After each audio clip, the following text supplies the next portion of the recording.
السلام عليكم ورحمة الله وبركاته. بداية فيديو جديد. أتمنى قبل ما نبدأ الفيديو انزل ادعمني بلايك وسبسكرايب عشان نعمل فيديوهات كتير. متنساش تشترك لاخواتنا في فلسطين. طبعا النهارده كان ماتش الاهلي والاسماعيلي اللي الاهلي اكتسح الاسماعيلي فيه، وشوبير احسن واحد في الماتش النهارده صراحة.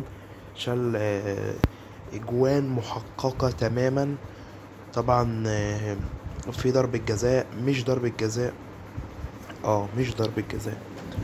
وطبعا شوبير نجم الماتش بلا منازع، بلا منازع طبعا.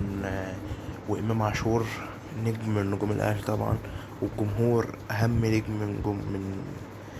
نجم في المباراة طبعا. يعني الحمد لله الأهلي كسب، ومكسب رائع رائع للأهلي، يقدر ينافس بيه في الدوري ويبقى من أول سلسلة طبعا رضا هيكل يفسخ التعاقد مع الزمالك رسميا لأسباب أسرية.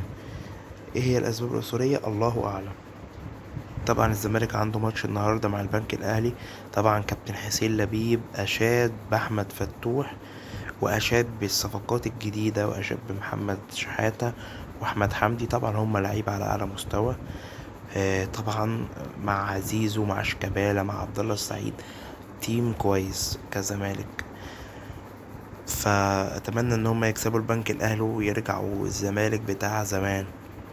طبعا احمد بالحاج كان هيرفع قضية ويقفل قيد تاني، بس لما الادارة تواصلت مع احمد بالحاج لم يعترض في اي ظروف مادية، بل تم الاتفاق في اسرع وقت ولم يرفع قضية على نادي الزمالك.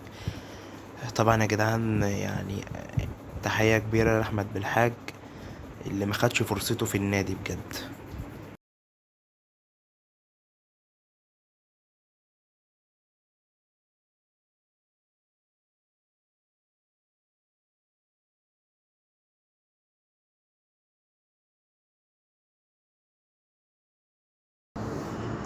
طبعا بس